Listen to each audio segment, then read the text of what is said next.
being here today. Thank you very much for the organizers. This is an amazing event. Thank you very much for coming to my city, Medellin. I used to live in Ireland, in Europe, for many years. I was very happy, an amazing country. It was like the Silicon Valley of Europe. I am a software developer. Don't think that I am here a politician. I'm gonna talk about politics. No, I am a software developer. This is my passion. And I want to let you know about the real Medellin, because Medellin is not just the history of Pablo Escobar. Medellin is about the Silicon Valley of Latin America. And the only risk that you have here in Medellin is willing to stay. So my invitation for you guys is not just come to visit, come to stay here. This is an amazing place. I'm back here in Colombia because in Ireland it was very cold the whole year. It was raining all the time. Here in Medellin, we had the best weather in the world, which is very important.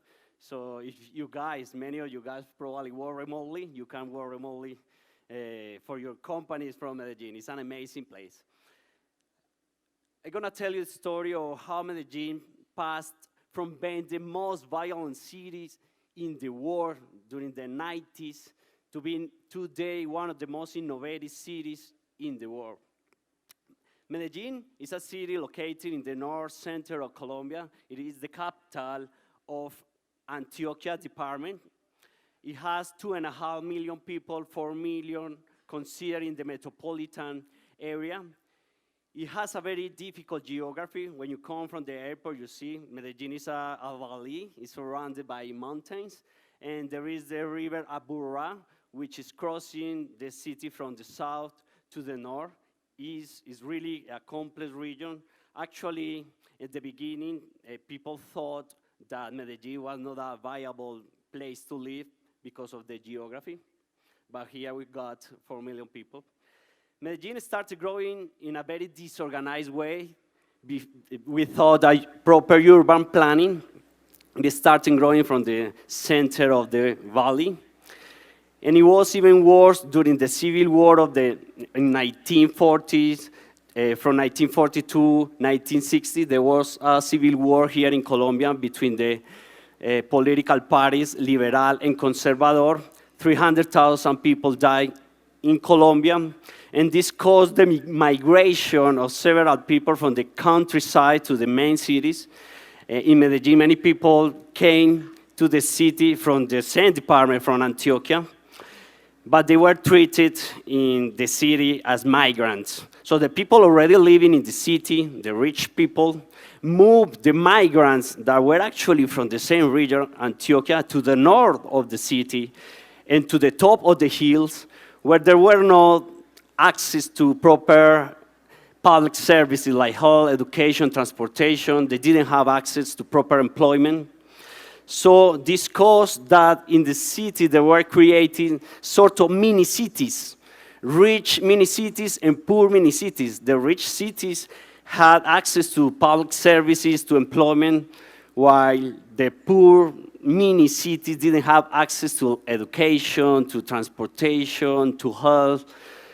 This caused that these mini cities started seeing each other like enemies. They thought they were part of different countries while they were all in the same city, Medellin. This social gap that was created between these mini cities caused the worst crisis of Medellin in the whole history during the 1991. Medellin was the most violent city in the whole world. 7,000 people died in that year. This is around 20 people per day. Actually, in my neighborhood, I remember that I was like around 7 years old. 10 people were killed because there was a sort of group that was cleaning the city, killing people that were just smoking, for example, any drug.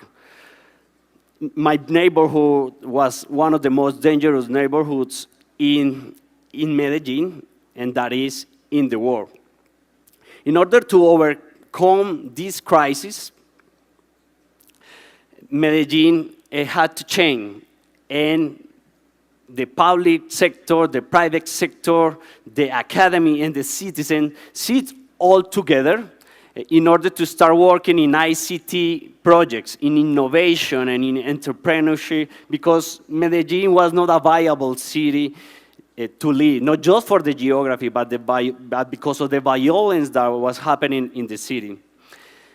One of the first projects that was implemented was the metro line. As you can see in the image, there was not just the metro line, but the cable cars that brought people from the top of the hills to the center of the valley, and this let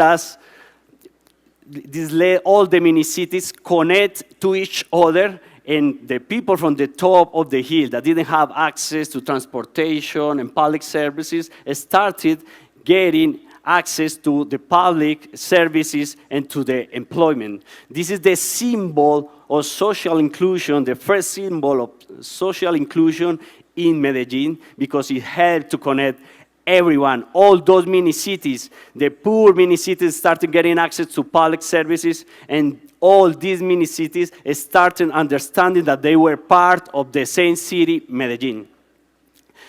We started working in urbanism, projects like this one in Comuna 13, that probably you heard about it. Comuna 13 was one of the main dangerous areas of Medellin. Now is the most interesting touristic place in Medellin. So you are totally invited to visit that amazing place.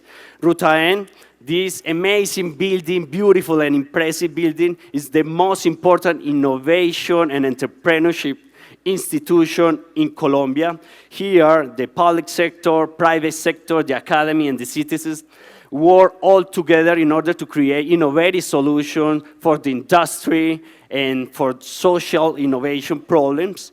Here, for example, during the pandemic, the private sector and the public sector sit all together to build and create ventilators in order to face this crisis. As you can see, there are around 360 technology-based companies that have come to Medellin and created headquarters here in the city. This is how Medellin started understanding that they had to change the way they saw the city. They started to understand that they had to change the economic vocation of the city, because there was happening a deindustrialization. We were a manufacturing country, a manufacturing city, but the manufacture was even cheaper to import from Asia than buying to the companies that were created in Medellin. The city understood that, and that's why, can you guys help to?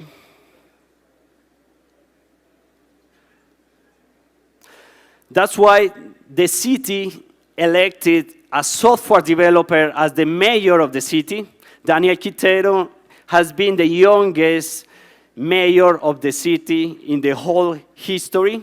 He's a software developer, and I am a software developer as well. He selected me to lead the Digital Innovation Secretary, which was created in 2020. It's a new secretary, and the main objective of this secretary is to help in the digital transformation of the government, but in the digital transformation of the territory. And this is how it started the road to become the Silicon Valley of Latin America. We got too many strategies. We want to become a Silicon Valley, a software valley. This is the main strategy, which is basically to change the economic vocation of the city, passing from being a manufacturing economy to be an ICT and knowledge-based economy. And we would like to be a smart city as well, a city that makes decisions based on data and that improve the quality of life of the citizens by using 4th Industrial Revolution technologies. The first thing that we did was to destroy a prison. This was a prison that we destroyed, and we created on top of that prison a new university focusing for Industrial Revolution technology.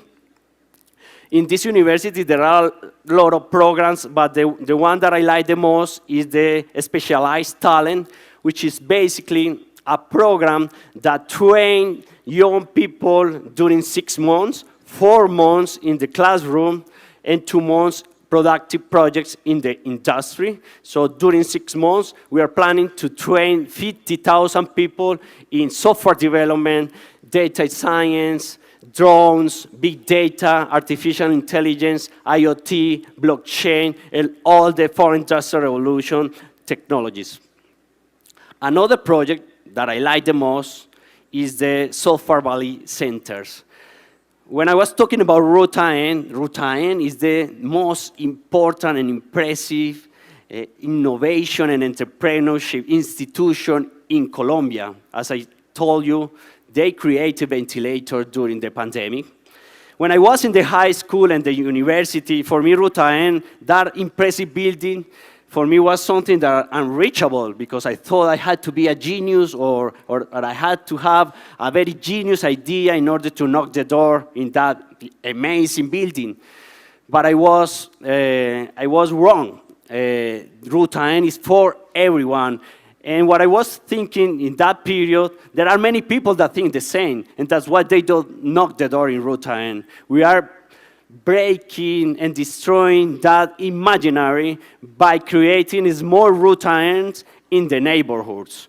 Those small Ruta in the neighborhoods are called Software Valley Centers, and they have all the institutional offer of Ruta just around the corner of your home place, so you can go there. The children, the young people, the adults can go there to be training for industrial revolution technologies. As you can see here, they are being trained in metaverse, in blockchain, in drones, in 3D printing. They have all the support to consolidate their companies. There are all the offer when it comes to innovation and entrepreneurship, but the best is that it's just around the corner of your home place. Medellin is divided by 16 comunas or regions, which is the urban area, and 5 corregimientos, which is the rural area. In total, 21 comunas and corregimientos. The idea is to build one Software Valley Center in each corregimiento. This physical space, as you can see, they are being trained as well in robotics. What is our goal? Our goal is that the children and the young people, the role model is not going to be anymore Pablo Escobar or the drug dealer that is exporting drugs and importing illegal dollars to the neighborhoods. We don't want those guys to be the role models for our children and our young people. We want the role models to be the software developer, the young people that go to these Software Valley Centers to study software development, data science, and start exporting services abroad, importing legal dollars, and being the richest people in the neighborhoods. We want those to be the role models for our children and our young people. We are giving 200,000 computers to the most vulnerable education institutions in the city, 200,000 computers. And apart from this, we are giving digital culture with courses, training. So as you can see, we are doing this from the schools, in the high school, in the 4th Industrial Revolution technology university. We are doing that from the Software Valley Centers. So we are changing the economic vocation of the city to be economic, knowledge-based and ICT-based economy. So we are transitioning from manufacturing economy to knowledge-based economy. We implemented a very interesting project, which is Matrícula Cero. So the idea is that the students in the universities won't pay any more tuition fees, because here we got very beautiful and very powerful public universities, but there are 3 here in Medellin that they are not for free, And in this administration, we implemented this project, and these 3 universities are already for free. This is the first time in the whole history of Medellin that these 3 universities are for free for everyone. We are implementing an innovation district, which is basically to create innovation nodes specialized in different topics, for example, circular economy, health, GovTech, climate change. And the idea with this node is to bring together the public sector, the private sector, the citizen, and the research groups in order for them to create innovative solutions for the smart city problem that we got in the city. So the idea is to start creating an ecosystem of innovation in the city. And this is the root of the future Silicon Valley that is gonna be Medellin. We got the second strategy, which is Medellin Smart City, which is basically to improve the quality of life of citizens by using technology, by using information, by using communications. These are all the technologies that we are using in the city in order to improve the quality of life of our citizens. This is how we conceive a smart city. In order to have proper data to make better decisions, we need proper connectivity, internet infrastructure. We need smart city platforms in order to collect data in real time. We need proper data integrated to make better decisions, and with this data, we can implement digital services for the citizen. There are many regions in the city where the coverage of internet is 50%. Only 50% of the people have internet, mostly in the rural areas. In order to overcome this problem, we have an idea that we are already implementing, which is basically to create a unique infrastructure, because for the internet service providers, it's not profitable to implement a whole infrastructure because it requires a lot of capex, a lot of capital to implement an infrastructure in areas where there is a very low density population. They won't have return of investment. And this is happening in other type of infrastructure like the airports. If you ask an airline to implement their own airport, they won't have the money to implement their own airport. So we are copying that model to the connectivity models, because in the connectivity, every internet service provider has their own airport. So our idea is that we're gonna implement a unique airport, a unique fiber-based, high-quality infrastructure in those areas where it's not profitable for the ISP. So in that way, we get an economy of scales. We rent that unique infrastructure, like that unique airport, to the ISPs, and the ISPs will provide the internet services to the home places and to the companies. In this way, we manage to solve the problems of coverage of internet in those areas where it's not profitable for the internet service providers to get. We are already implementing several projects to improve the connectivity in the rural areas and in the urban areas where people don't have enough money to pay the internet. And we are implementing an IoT infrastructure in order to have real-time data of what is happening in the city. When it comes to temperature, when it comes to traffic, when it comes to air quality. And this is happening right now. We are changing 150,000 street lights from sodium to LED. And in the second phase, we're gonna put some small brains, and more small smart sensors on top of these street lights in order to create what is called IoT network, a mesh network, where every sensor in the city can connect, and we're gonna create business models on top of that network. But at the beginning, we're gonna solve social problems, understanding more what is happening in the city by having real-time data. During the pandemic, we thought that the pollution in the city was caused by the companies and by the cars. But during the pandemic, when everybody was at home, nobody was working in the offices, nobody was driving, the pollution still was there in the city. So we didn't have enough data to make decisions. We thought we were wrong. And actually, the pollution, one of the main causes of the pollution in the city is the wildfires. We got as well a smart city platform that is called Fireware. Fireware is an IoT platform that let us collect in real-time data.